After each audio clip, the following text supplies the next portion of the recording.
بسم اللہ الرحمن الرحیم۔ ہماری تیسری دلیل جو ہے وہ خود قرآن مجید ہے۔ اب ایک بات دیکھیے کہ دنیا میں کوئی بھی آپ کتاب اٹھا کے دیکھیے، کوئی بھی کتاب، تو اس میں سب سے پہلے یہی لکھا ہوتا ہے کہ یہ کتاب جو ہے ہم نے بہت محنت سے لکھا ہے، بہت ریسرچ کر کے لکھا ہے، لیکن ہم انسان ہیں، ہم غلطی کے پتلے ہیں۔ یہ کتاب پڑھیے، اگر آپ کو بہت کہیں غلطی ملتی ہے تو ہمیں اس کا میسیج کیجئے، ہم اگلے پبلیکیشن میں جو ہیں اس کو پھر سے کریکشن کر کے بھیجیں گے۔ لیکن دنیا کا قرآن مجید ہی ایک واحد کتاب ہے جو اسٹارٹنگ میں ہی کہتا ہے الف لام میم ذالک الکتاب لا ریب فیہ ھدی للمتقین، یعنی کہ یہ وہ کتاب ہے جس میں کوئی شک نہیں ہے اور ہدایت ہے متقی لوگوں کے لیے۔ تو یہ کتاب کا جو ہے شروع میں ہی چیلنج رہا ہے، اور اس کے آگے آپ جو پڑھیں گے سورہ البقرہ کے آیت نمبر 23 اور 24 میں اللہ تعالیٰ سب سے پہلے چیلنج دیتا ہے وہاں کے لوگوں کو، جو لوگ اس میں شک میں پڑے ہوئے تھے کہ یہ اللہ کی کتاب نہیں ہے بلکہ محمد صلی اللہ علیہ وسلم خود سے بنا رہے ہیں۔ تو اللہ تعالیٰ نے اس میں چیلنج کیا کہ اگر تمہیں اس بات میں شک ہے کہ یہ کتاب جو ہم نے اپنے بندے پر نازل کی ہے کہ یہ ہماری ہے یا نہیں ہے، تو اس کی طرح ایک ہی سورہ یعنی کہ ایک ہی چیپٹر بنا کے لاؤ، اور ایک اللہ کو چھوڑ کر تمہیں جس کی مدد لینی ہے سب کی مدد لے لو، اور اگر تم یہ کام کر کے دکھاؤ۔ اگر تم یہ کام نہیں کر سکتے، اور پھر کہا کہ نہیں کر سکتے اور کر بھی نہیں سکتے، تو پھر ڈرو اس آگ سے جس کا ایندھن انسان اور پتھر بنے گا۔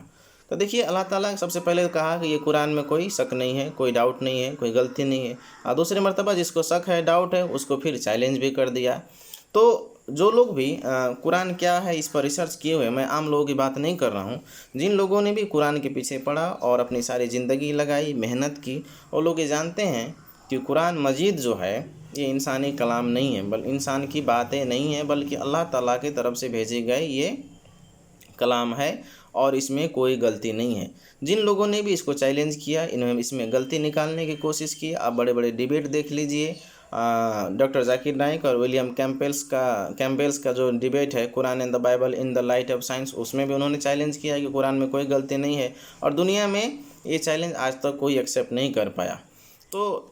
بہرحال ہم کہنا یہ چاہتے ہیں کہ قرآن مجید ایک ایسا کتاب ہے جس کی ایک بھی بات غلطی ثابت آج تک نہیں ہوئی، اور ایک وہ کتاب ہے جس میں پاسٹ، پریزنٹ اور فیوچر تینوں باتیں ہیں، اور ایک انسان کے لیے پاسبل نہیں ہے کہ جو ہزاروں لاکھوں سال پہلے جو گھٹنا گھٹ چکا اس کا بھی صحیح سے ترجمانی اس میں لکھا ہوا ہو، اور ابھی جو ماحول گھٹ رہا ہے، ابھی کا پریزنٹ سینیریو ہے، وہ قرآن مجید آپ پڑھیں گے تو لگے گا کہ ابھی کے حالات بیان کر رہے ہیں، اور بہت ساری چیزیں بعد کی بھی بیان کی گئی ہے کہ بعد میں کیا ہونے والا ہے، اور پھر یہ بھی بیان کی ہے کہ مرنے کے بعد کیا ہوگا، جو ہمارے آنکھوں سے ابھی اوجھل ہے۔ تو کہنا یہ چاہتے ہیں کہ قرآن مجید کے آج تک جو بھی باتیں ہوئی ہے صحیح ثابت ہوئی ہے، تو ہمارا یہ ماننا ہے کہ جب قرآن کے ابھی تک کی جو باتیں ہیں صحیح ثابت ہے، تو آگے کی جو بات بیان کی گئی ہے وہ بھی صحیح ہوگی انشاءاللہ۔ تو قرآن مجید کی 80% باتیں یا 90% باتیں جو سائنس کے سمجھ میں آئی ہے اس نے صحیح مانا ہے۔ اب 10% جو باتیں ہیں یعنی کہ مرنے کے بعد کیا ہوگا، روح کیا ہوتی ہے، سپنوں کی دنیا کیا ہے، یہ سب چیزیں سائنس کے سمجھ میں نہیں آتی ہے، تو یہ سائنس کی اپنی غلطی ہے۔ سائنس کو چاہیے کہ اپنا ریسرچ کا جو دائرہ جو ہے وہ بڑھائے، ہو سکے کہ ایک دن اس میں سمجھ پائے، اور نہیں سمجھ پاتا ہے تو اس سے آخرت کی جو یقین ہے وہ غلط ثابت نہیں ہوتا ہے، بلکہ یہ ثابت ہوتا ہے کہ سائنس جو ہے لمیٹیڈ ہے، صرف میٹیریل چیزوں کو دیکھ سکتا ہے، آج میں دیکھ سکتا ہے، کل کیا ہونے والا ہے سائنس نہیں دیکھ سکتا۔ اس لیے ہمارا یہ دلیل ہے کہ اللہ تعالیٰ نے فرماتا ہے قرآن میں کہ آخرت، مرنے کے بعد زندگی ہے تو ہے، نہیں ہے تو تم غلط ثابت کر کے دکھاؤ۔